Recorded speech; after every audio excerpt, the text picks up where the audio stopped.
नमस्कार, मैं हूं अनुराधा प्रसाद। पूर्व प्रधानमंत्री अटल बिहारी वाजपेयी अक्सर कहा करते थे कि दोस्त बदले जा सकते हैं लेकिन पड़ोसी नहीं। भारत के पश्चिम में पाकिस्तान एक ऐसा पड़ोसी मुल्क है जिसके बारे में कोई भी भविष्यवाणी करना मुश्किल है, जहां कभी भी और कुछ भी हो सकता है। 25 करोड़ से अधिक आबादी वाले पाकिस्तान के लोग भी बहुत टेंशन में हैं। उन्हें ये डर सता रहा है कि कहीं उनके मुल्क के फिर से कई टुकड़े ना हो जाए। भले ही आज की तारीख में पाकिस्तान में एक चुनी हुई सरकार है जिसके मुखिया शहबाज शरीफ हैं और राष्ट्रपति की कुर्सी पर आसिफ अली जरदारी हैं। किसी भी विवाद की स्थिति में फैसला सुनाने के लिए अदालतें हैं जिसके टॉप पर सुप्रीम कोर्ट है। पर पाकिस्तान में असली ताकत जनरल आसिम मुनीर के पास है, जो अगले 5 साल के लिए चीफ ऑफ डिफेंस फोर्सेस बनाए गए हैं, जिन्होंने पाकिस्तान के संविधान में संशोधन करवाकर खुद को जीवन भर के लिए फील्ड मार्शल भी बनवा लिया। इतना ही नहीं, जनरल मुनीर ने ऐसा इंतजाम भी कर लिया जिससे उनके ऊपर कोई भी केस मुकदमा न चल सके। ये सब पाकिस्तान में ही संभव है। आपके जहन में सवाल उठ रहा होगा कि पाकिस्तान में जो कुछ चल रहा है उसे हमें क्या लेना देना। मुनीर जो कुछ कर रहे हैं उसका हिसाब किताब पाकिस्तान जाने, हम क्यों टेंशन नहीं। लेकिन जब कहीं आग लगती है तो लपटें पड़ोस के घर तक भी पहुंचती हैं। ऐसे में अस्थिर पाकिस्तान भारत के लिए भी टेंशन की एक वजह बन सकता है। जनरल मुनीर जिस तरह पाकिस्तान को चलाना चाहते हैं वो पूर्व राष्ट्रपति जनरल याहिया खान के मॉडल से बहुत हद तक मेल खाता है, जिसका नतीजा रहा पाकिस्तान के 2 टुकड़े, जिसका नतीजा रहा ढाका में पाकिस्तानी आर्मी के 93,000 फौजियों का सरेंडर। अब सवाल उठता है कि आज की तारीख में पाकिस्तान क्या उसी ओर बढ़ रहा है? क्या जनरल मुनीर पाकिस्तान को अमेरिका और चीन के हाथों गिरवी रख चुके हैं? वो अमेरिका के साथ है या फिर चाइना के साथ? अगर अमेरिका और चीन में सीधा टकराव हुआ तो पाकिस्तान किसके साथ खड़ा होगा? अमेरिकी राष्ट्रपति ट्रंप आखिर जनरल मुनीर पर इतने मेहरबान क्यों हैं?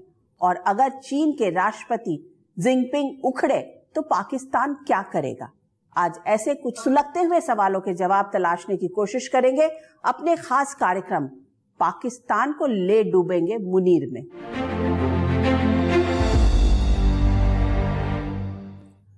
पाकिस्तान के लोग बहुत परेशान हैं। उन्हें साल 1971 की याद सता रही है। 16 दिसंबर को ढाका के रेस कोर्स मैदान में पाकिस्तानी आर्मी के अफसर और जवानों के सरेंडर की तस्वीरें याद आ रही हैं, जिसे युद्ध इतिहास में दुनिया का सबसे बड़ा सरेंडर कहा गया। उस जनरल याहिया खान की याद आ रही है जिसने बंगाली राष्ट्रवाद को कुचलने के लिए तब के पूर्वी पाकिस्तान और आज के बांग्लादेश में इतना जुर्म किया कि लोग त्राहिमाम करने लगे। अपने ही मुल्क की सेना के अत्याचार से बचने के लिए सरहद पार कर भारत में शरण लेने लगे। तब भारतीय फौज ने पूर्वी पाकिस्तान में दाखिल होने का फैसला किया। वो साल 1971 का था। 3 दिसंबर को युद्ध का ऐलान हो चुका था और 13 दिसंबर की शाम तक भारतीय फौज ने ढाका को चारों ओर से घेर लिया था। पूर्वी पाकिस्तान में हिल्ली, बोगरा, रंगपुर, सिलहट, अटग्राम, मेमन सिंह, जमालपुर और तंगेल जैसे अहम ठिकानों पर भारतीय सेना का कब्जा हो चुका था। भारतीय सैनिक आगे तो बढ़ रहे थे, पर परिणाम क्या होगा इसका अंदाजा उन्हें नहीं था। इसी तरह पूर्वी पाकिस्तान में मौजूद पाकिस्तानी आर्मी के अफसर और जवान लड़ तो रहे थे, लेकिन उन्हें भी लड़ाई के अंजाम का अंदाजा नहीं था। इस लड़ाई में अमेरिका पाकिस्तान की कितनी मदद कर पाएगा, इसे लेकर भी पूर्वी पाकिस्तान में लड़ रहे फौजियों के भीतर शक शुबहा बना हुआ था। आज की तारीख में भले ही पाकिस्तान किसी दूसरे मुल्क की फौज के साथ जंग नहीं लड़ रहा हो, पर एक बड़ी अंदरूनी जंग पाकिस्तान के भीतर ही चल रही है। 55 साल पहले बंगाली राष्ट्रवाद को दबाने की कोशिश में ही पाकिस्तान के 2 टुकड़े हुए थे। आज जनरल मुनीर के सामने सिंधी राष्ट्रवाद, बलूच राष्ट्रवाद और पश्तून राष्ट्रवाद बड़ी चुनौती के रूप में खड़े हैं। ऐसे में पाकिस्तान के अलग अलग हिस्सों में उभर रहे आक्रोश और आंदोलन को दबाने के लिए जनरल मुनीर मुल्क के कई छोटे छोटे प्रांत बनाने की स्क्रिप्ट पर आगे बढ़ते दिख रहे हैं। अभी जो ब्लूप्रिंट सामने आ रहा है उसमें पाकिस्तान को 12 प्रांतों में बांटने की तैयारी चल रही है, यानी 8 नए प्रांत बनाने की योजना है।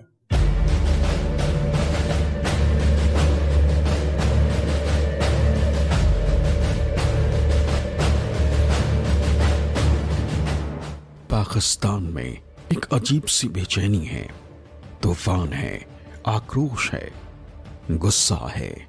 गुस्सा सिस्टम से, गुस्सा सेना से, गुस्सा सरकार से। अवाम कभी भी इस्लामाबाद को घेर सकती है, रावलपिंडी की ओर कूच कर सकती है। आज का पाकिस्तान 4 प्रांतों में बटा है: पंजाब, सिंध, खैबर पख्तूनख्वा, बलोचिस्तान। आबादी के हिसाब से पाकिस्तान के पंजाब प्रांत में 53%, सिंध में 23%, खैबर पख्तूनख्वा में 17%, बलूचिस्तान में 6% लोग रहते हैं। लंबे समय से सिंध, खैबर पख्तूनख्वा और बलूचिस्तान के लोग पाकिस्तान से अलग होने के लिए आंदोलन कर रहे हैं। ठीक उसी तरह जिस तरह से 1971 से पहले पूर्वी पाकिस्तान के लोग भी पश्चिम पाकिस्तान के वर्चस्व के खिलाफ आवाज बुलंद कर रहे थे। पूर्वी पाकिस्तान के लोगों को अपनी बोली, पहचान और परंपरा खतरे में दिख रही थी।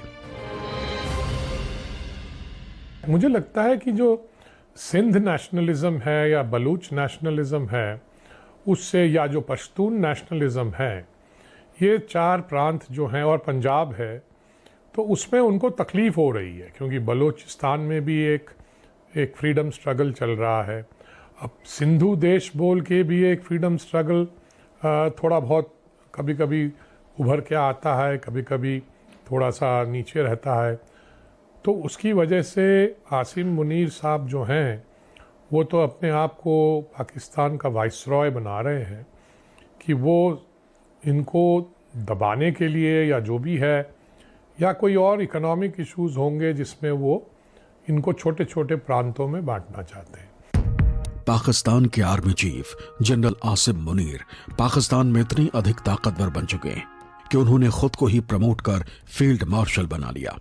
अगले 5 वर्षों के लिए खुद को चीफ ऑफ डिफेंस फोर्स नियुक्त करा लिया। यानी पाकिस्तानी सेना की एक तरह से सभी शक्तियां उनकी मुट्ठी में आ चुकी। उनके सामने सबसे बड़ी चुनौती मुल्क के लोगों के असंतोष से जूझने की है। ऐसे में पाकिस्तान के चारों प्रांतों को 12 हिस्सों में बांटने की स्क्रिप्ट आगे बढ़ाई जा रही। पाकिस्तान के टुकड़े होंगे ये तो 1947 में जब ब्रिटिशर्स डिवाइड करके कहते थे, जब भी पता था कैसे एक देश 2 टुकड़ों में रह सकता है, जबकि बीच में ऐसा देश है जिसके साथ उनके रिश्ते सामान्य नहीं हैं। शुरुआत तो वहीं से हो गई थी।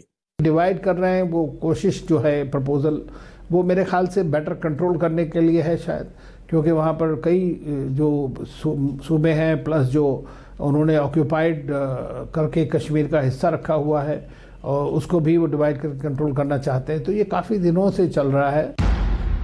पाकिस्तान के संचार मंत्री अब्दुल अलीम खान कह चुके हैं कि छोटे छोटे प्रांत बनना अब तय हैं। उनकी दलील है कि छोटे प्रांत से प्रशासनिक नियंत्रण मजबूत होगा और लोगों को बेहतर सुविधाएं मिलेंगी। ऐसे में पंजाब, सिंध, बलूचिस्तान और खैबर पख्तूनख्वा में 3-3 प्रांत बनाने की बात सामने आ रही है। मतलब पाकिस्तान में 4 की जगह 12 प्रांत दिख सकते हैं। इस बंटवारे के स्क्रिप्ट का असली मकसद सिंध, बलूच और पश्तून राष्ट्रवाद को कमजोर करना है, वहां की राजनीतिक ताकतों को बांटना है। और सबसे बड़ी प्रॉब्लम यह है कि अधिकतर लोग जो हैं पाकिस्तान के अंदर रहना ही नहीं चाहते। वो पाकिस्तान का कभी भी हिस्सा नहीं थे, न बनना चाहते हैं, जैसे खैबर पख्तूनख्वा के लोग, या उसमें सिंध प्रांत है, बलूचिस्तान, ये सब बहुत, इनकी सब रीजनल नेशनलिटी बहुत स्ट्रांग है और ये अलग अपना इंडिपेंडेंस चाहते हैं। ये पहले भी नहीं ज्वाइन करना चाहते थे। जब पाकिस्तान बन रहा था बाई फोर्स इनको एक्सेशन हुआ था, जिसे कहना चाहिए। बलूचिस्तान का तो बाई फोर्स बिल्कुल, और बाद में हुआ बनने के पाकिस्तान। कहा जा रहा है कि पाकिस्तान के 12 छोटे प्रांतों में बांटने की योजना के पीछे दिमाग जनरल मुनीर का है, जिसका शहबाज सरकार में शामिल पाकिस्तान पीपल्स पार्टी भी विरोध कर रही। बिलावल भुट्टो साफ साफ कह चुके हैं कि सिंध का बंटवारा किसी कीमत पर मंजूर नहीं। बलूच राष्ट्रवादी दल भी इसे बांटो और राज करो की नीति का नाम दे रहे हैं। छोटे छोटे प्रांत बनने से बड़े दलों की राजनीतिक ताकत कमजोर पड़ सकती। अभी सिंध को भुट्टो परिवार का गढ़ माना जाता है। पंजाब में शरीफ परिवार का सिक्का चलता है। खैबर पख्तूनख्वा में इमरान खान की पार्टी का दबदबा है। जेल में बंद पूर्व प्रधानमंत्री इमरान खान को पाकिस्तानी आर्मी मुल्क के लिए खतरा बता चुकी। खैबर पख्तूनख्वा और बलूचिस्तान में पाकिस्तान का सिर्फ नाम का कंट्रोल है, जहां विद्रोहियों से निपटना पाकिस्तानी सेना के लिए लोहे के चने चबाने जैसा रहा है। इसलिए माना जा रहा है कि जनरल मुनीर बलूचिस्तान और खैबर पख्तूनख्वा को ध्यान में रखकर खासतौर से नए प्रांत बनाना चाहते हैं, जिससे वहां सेना और सरकार की पकड़ और मजबूत की जा सके। पाकिस्तान के 25 करोड़ से अधिक लोगों को डर सता रहा है कि जनरल मुनीर कहीं कोई ऐसा बड़ा फैसला न ले लें जो उनके मुल्क के टुकड़े टुकड़े होने की बड़ी वजह बन जाए। ये किसी से भी छिपा नहीं है कि जनरल मुनीर ने जिस तरह से खुद को पाकिस्तान में सर्वशक्तिमान बनाया, उसमें वहां की सिविलियन गवर्नमेंट की कोई भूमिका नहीं रही। ये सब पाकिस्तान के वजीर आजम शहबाज शरीफ की मर्जी के खिलाफ हुआ। रावलपिंडी में बैठने वाले आर्मी के टॉप जनरल भी नहीं चाहते थे कि आसिम मुनीर इतने ताकतवर बन जाएं, लेकिन ऐसा हुआ क्योंकि जनरल मुनीर की पीठ पर अमेरिका का हाथ है। उन्हें पाकिस्तान में सर्वशक्तिमान बनाने में अमेरिकी राष्ट्रपति ट्रंप का बड़ा हाथ है, ठीक उसी तरह जैसे 1971 में जनरल याहिया खान को ताकतवर बनाने में तत्कालीन अमेरिकी राष्ट्रपति रिचर्ड निक्सन का हाथ था। राष्ट्रपति ट्रंप पहले ही जनरल मुनीर को अपना पसंदीदा फील्ड मार्शल बता चुके हैं। दरअसल जनरल मुनीर ने अमेरिका की रेयर अर्थ मिनरल्स की जरूरत को पूरा करने के लिए बलूचिस्तान में एंट्री का रास्ता साफ करने में बड़ी भूमिका निभाई है। अंतर्राष्ट्रीय मुद्रा कोष ने हाल में पाकिस्तान को $1.2 बिलियन की आर्थिक मदद देने का फैसला लिया। हालांकि कई शर्तें भी थोपी हैं। अमेरिका और पाकिस्तान की नजदीकियां लगातार बढ़ रही हैं। अमेरिका ने पाकिस्तान के लिए $686 मिलियन का F-16 अपग्रेड पैकेज मंजूर किया है, जिसमें नए एवियोनिक्स, मिसाइल्स और लॉजिस्टिक सपोर्ट शामिल हैं।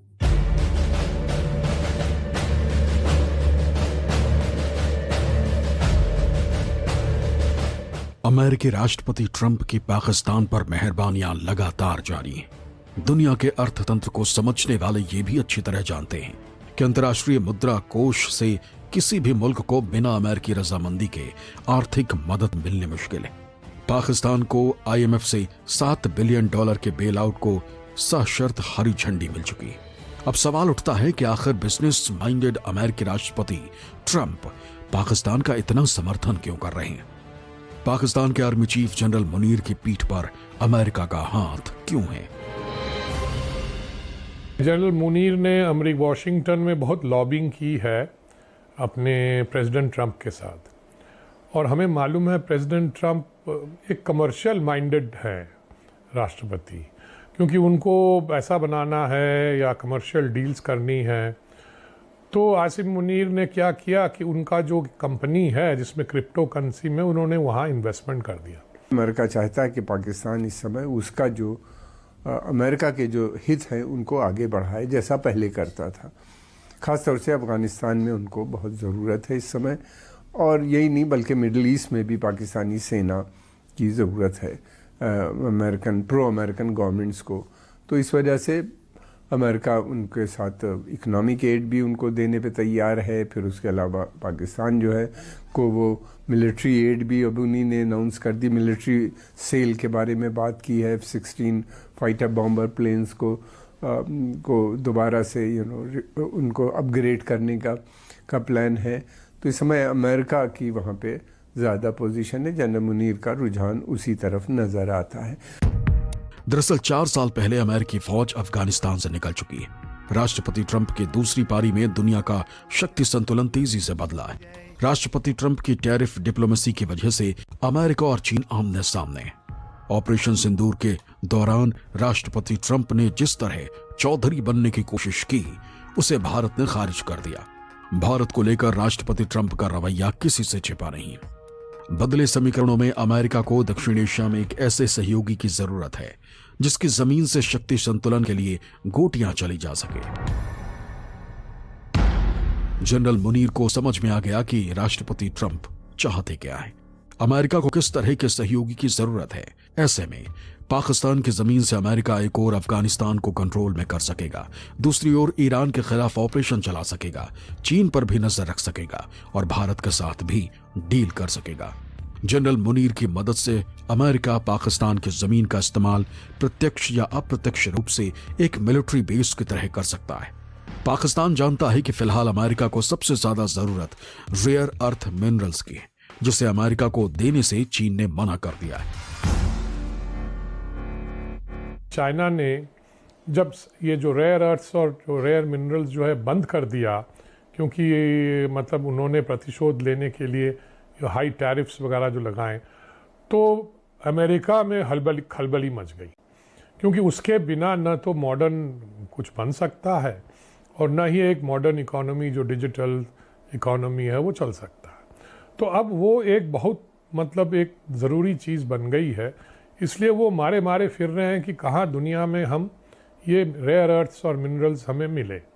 टाइटेनियम है, लिथियम है। अब जैसे आपको मालूम है टुडे आजकल लिथियम बैटरीज के बिना कुछ भी नहीं होता, आपके मोबाइल फ़ोन या जो भी है, और गाड़ियाँ जो चलती हैं सब इलेक्ट्रिक गाड़ी वगैरह है। तो इस चक्कर में उन्होंने उनको मतलब समझाया कि आप बलूचिस्तान में आके हमारी जो रेयर अर्थ्स मिनरल्स वगैरह है उस पर आप आए। कोई सी कंपनी को भी उन्होंने शायद लगाया है जो कह रहे हैं कि हम $1.5 बिलियन का वहाँ इन्वेस्टमेंट करेंगे। तो इस तरह के लालच दिखाकर उन्होंने ट्रंप को संभाला है। ऐसे में जनरल मुनीर ने अमेरिकी राष्ट्रपति ट्रंप को बलूचिस्तान में रेयर अर्थ मिनरल्स के बड़े भंडार का सपना दिखा दिया है। यह सच है कि बलूचिस्तान की जमीन बेशकीमती खनिजों से भरी हुई है। पूरे बलूचिस्तान में 16,000 से अधिक खदान हैं, जिनमें 80 मिनरल्स का भंडार है। लेकिन एक सवाल यह भी है कि अमेरिका को जिस तरह के रेयर अर्थ मिनरल्स की जरूरत है, क्या वो बलूचिस्तान की जमीन के नीचे मौजूद है? इतना ही नहीं, क्या बलूचिस्तान में मौजूद रेयर अर्थ मिनरल्स पर कब्जे के लिए अमेरिका और चीन आमने सामने नहीं आएंगे? जनरल मुनीर अच्छी तरह जानते हैं कि अमेरिका और चीन के बीच क्या चल रहा है। चाइना को रोकने के लिए राष्ट्रपति ट्रंप किस हद तक जा सकते हैं। ऐसे में अमेरिका और पाकिस्तान के हुक्मरानों के बीच भीतर खाने ऐसी डील चल रही है जिसमें एक और मुल्क की बेहतरी की बातें हो रही हैं, दूसरी ओर एक दूसरे को निजी फायदा पहुंचाने की सोच भी भीतर खाने आगे बढ़ रही है।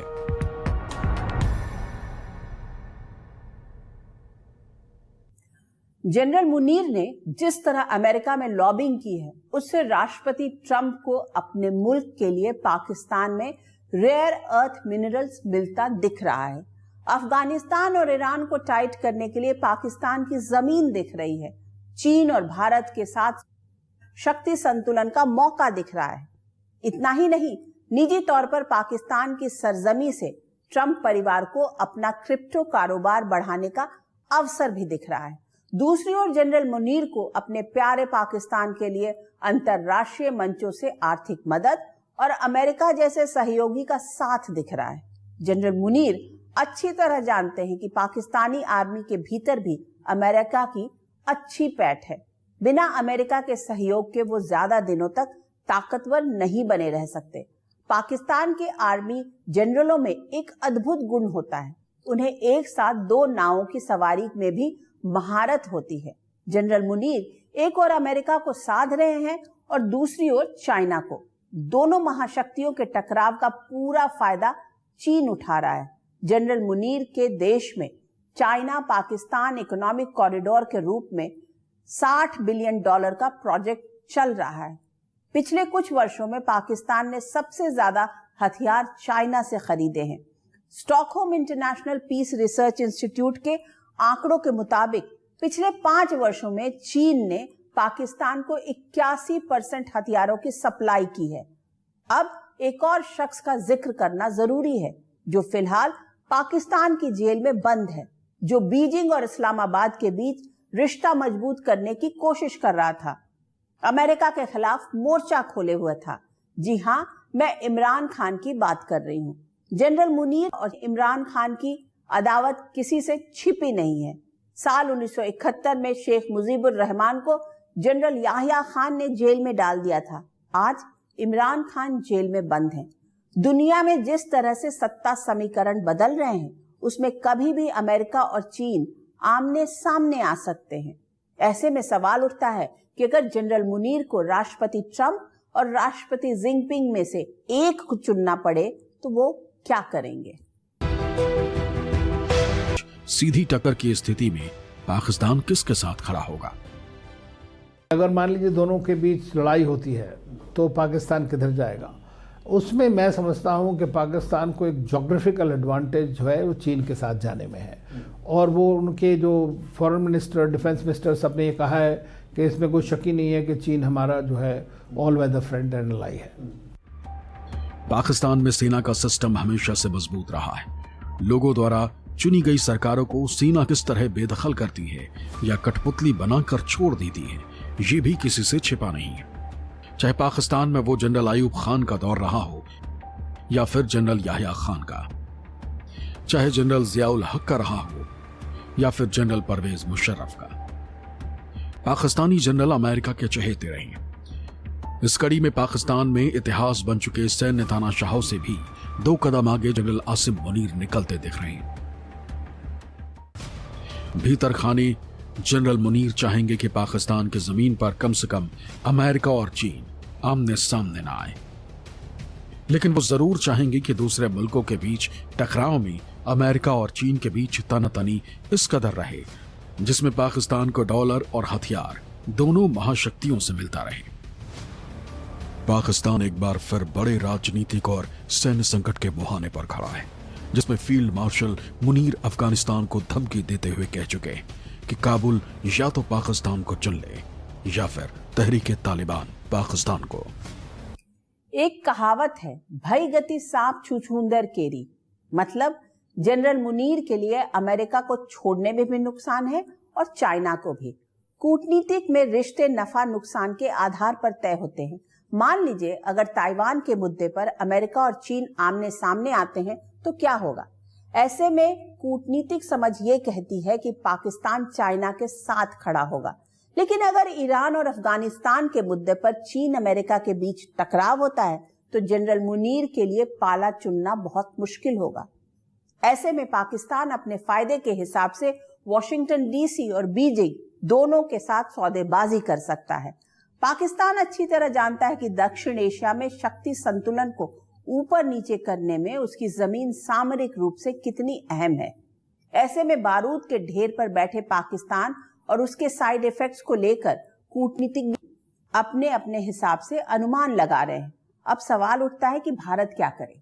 साल 1971 में भारत ने एक ऐसी कूटनीतिक राह चुनी जिसमें रूस मजबूती से दिल्ली के साथ खड़ा रहा, चीन एक तरह से साइलेंट ही रहा। अमेरिका जैसी महाशक्ति के हर दांव को भारत ने नाकाम करते हुए न सिर्फ पाकिस्तान को बुरी तरह हराया बल्कि आजाद मुल्क के रूप में बांग्लादेश वजूद में आया।